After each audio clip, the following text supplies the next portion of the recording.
Hey guys, and welcome back to Lamppost Studios. My name is Bella, and if you're new to my channel, I am an artist and fantasy nerd.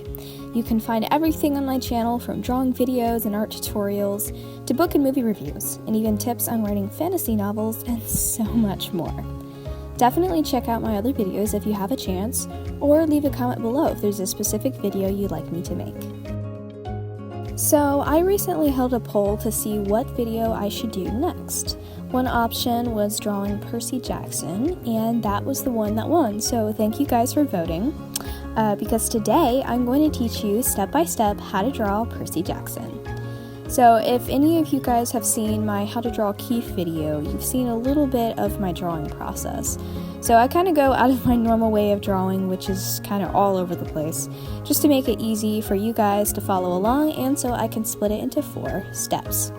So I split them up into 4 different steps, a little bit differently than I did with the Keith video, but it's still 4 easy steps. Step 1 is outline, step 2 is darkening the lines, step 3 is adding the details, and step 4 is color and shading.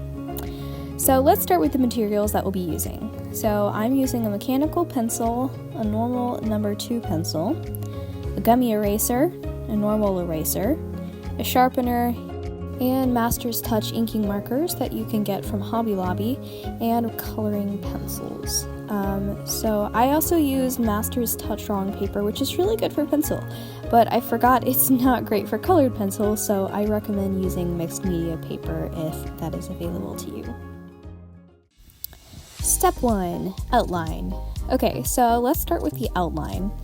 So this is just sketching the placement of where you want your figure on the paper. So I'm using a number 2 pencil, using very light strokes. And so I always begin with the head shape, which is using light circular motions towards the top of the paper. I then move on to the neck and the shoulders and the body. And if you notice, I will have him slightly turned and holding a sword. So when you're drawing bodies, use lines and circles to indicate joints and ligaments. And this is super helpful because it helps you get the proportions just right and helps you see how this figure fits onto the paper. And it's easy to see if you need to adjust it before you continue drawing.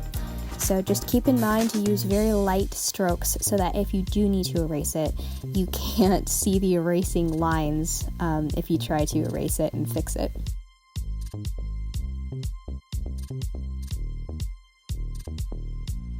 So if you notice, I'm using curved lines to help me remember that what I'm drawing is 3D. So when you draw on paper, paper is 2D, right? It doesn't pop up off the page. So when you're drawing something flat that in real life sticks up, it's a 3D shape, you want to draw it 3D. And this can be hard to remember when you're starting out drawing because then your drawings can look stiff and it can be really hard to get the proportions right and just make the distance look natural and not flat and stiff. So that's why I use these lines specifically on the face and on the chest because it helps me remember that, okay, this is a curved line, so I'm going to have to draw it like it's 3D. Also, just continue defining the shapes a little bit more, starting with the head, moving on towards the body.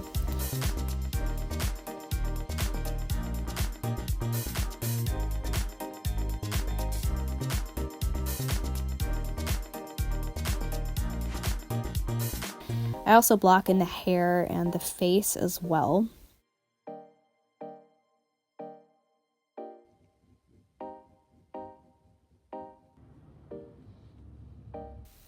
So when I'm sketching faces, I always start with the eyebrows. I know a lot of people start with the eyes or something, but I always start with the eyebrows. It's just a thing that I've started doing, but you can do it however you want in whatever way is most comfortable for you. But this helps me get a feel for where I want the eyes and the nose to go. And so I outlined the nose bridge and the bottom of the nose, moving on to the mouth after I finish sketching the eyes. And then I curved the mouth a little around the sides. Step 2, darkening the lines. So once you're happy with your outline, I always go in and trace it over with darker lines. So I'm still using a number 2 pencil, but you can use a pencil with a darker lead or whatever you're comfortable with. Just remember, don't make it too dark because we're going to erase it a little bit before we color it.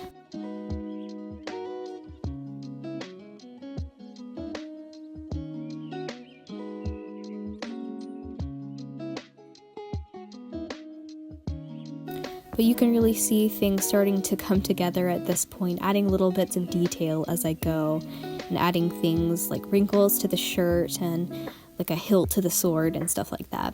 Keep in mind when you're doing clothes that clothes are not flat. Even when you're wearing them, they don't always lay perfectly flat on your body. They kind of come off your body a little bit, specifically on like the sleeves or the bottom of your pants. So I often see this as a mistake that especially a lot of like newer artists make, is they draw the clothes completely flat on the bodies. And like I mentioned earlier, what we're drawing is 3D. So to make it look 3D, add little lines, especially around the sleeves and stuff, to make it look like it's kind of coming off the body, because it's not going to lay perfectly flat. Also, adding little wrinkles on the sides help you remember that this is clothes. This is not something that's just laying perfectly flat on them. So yeah, it just really helps it give it that 3D look and looks way more realistic. So if you can get this down early, it'll help you and your drawings to look way more realistic. Also, erase distracting lines as you go, just not the important guidelines that help you remember that what you're drawing is 3D. Also, this takes a lot of practice, so don't get frustrated or upset if it doesn't turn out exactly how you want it. At this stage, this is where we're still getting things right and really making it look how we want. So take time to work on it. If you want to find another tutorial on how to draw clothes or something like that, then definitely take a break, go do that, and then come back and finish your drawing so you can make it look exactly how you want it to. Step 3 is adding the details.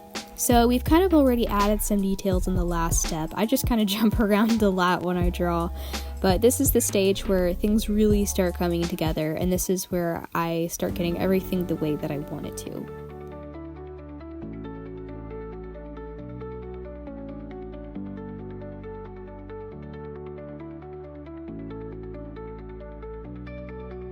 I also wanted to add some water at the bottom of the page for fun and some lightning strikes behind him, just because I feel like these are very Percy Jackson type things, so you can do that if you want. I also finished drawing the sword, and his sword is kind of curved a little bit, so just remember to make curved lines when you're drawing his sword. It's not completely straight.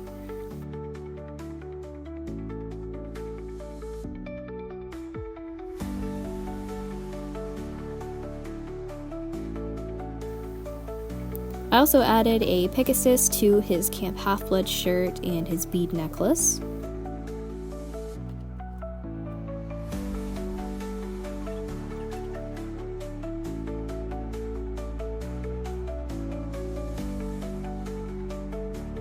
And now we can move on to step 4, which is coloring and shading. So I always start with the skin tones, and you can see here that I'm using 3 different colors for Percy's skin. So I always use a base color, which is just the basic tone of his skin, and so I color that first before using a slightly darker color around his face for the shading. So I always shade around the sides of the face where it's farther away from the light source, which in this case it's around the bottom right edge of the picture. That's how I drew it, but if you want to change the light source and do your shading a little bit differently, you can totally do that.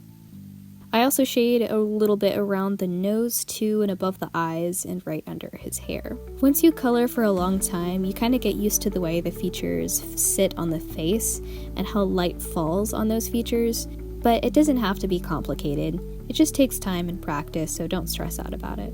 Also, I'm going to color his hair with black for the base color. Just don't push too hard when you're doing this, because then I'm going to come in and color a little bit harder to give his hair some depth.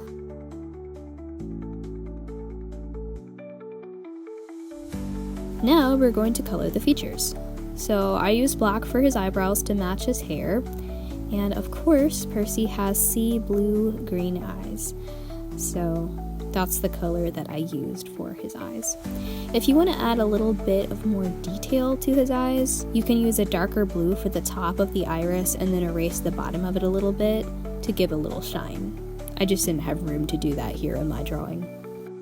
I also used a little bit of pink orange to add a little bit of warmth to his face, specifically coloring the top of his cheeks and his nose and his lips. Like I mentioned earlier, I forgot this paper is horrible with colored pencils, so yours should probably look a bit better than mine if you're using mixed media paper. And then of course, the Camp Half-Blood shirts are orange, so use an orange color to color Percy's shirt. And then for the shading, color around the sides of it and parts that are a little bit farther away from the front of the picture with a darker shade of orange.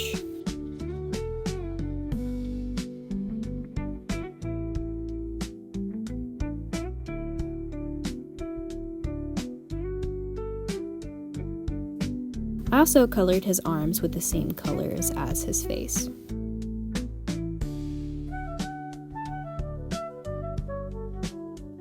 Also, Percy's sword is made of celestial bronze. So I used two different golden brown colors for his sword. One side I colored a little bit lighter than the other and one side a little bit darker, just to give it a little bit of depth and make it look a little more realistic.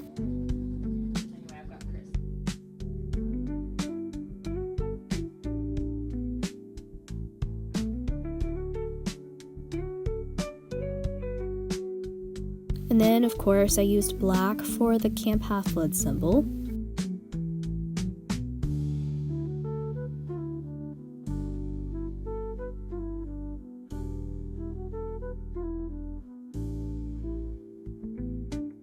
I also colored the water with different shades of blues. I used a base color and then a greenish blue that I colored over the top. I also left the foam white, and then I blended the colors together to create a fade effect. This didn't turn out exactly how I was wanting it to, so you can totally spend a lot longer coloring your water to make it look more realistic. I also used a light yellow to trace the lightning, and one of the same bronze colors that I used on this sword, just so that the colors match.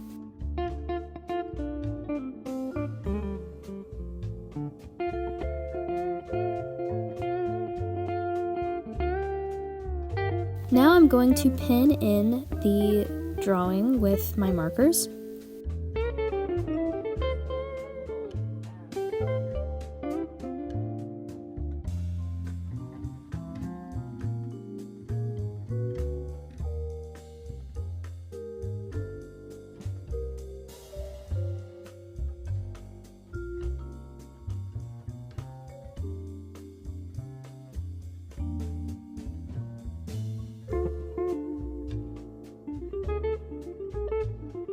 And I also use a white pencil to blend the colors together as I'm pinning in the drawing.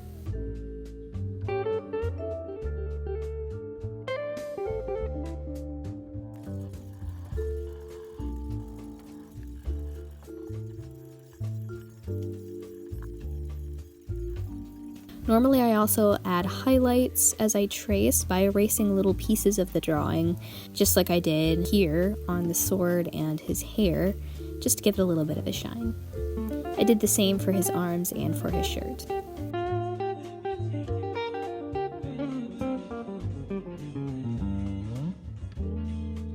I am now using a smaller pen for the lightning.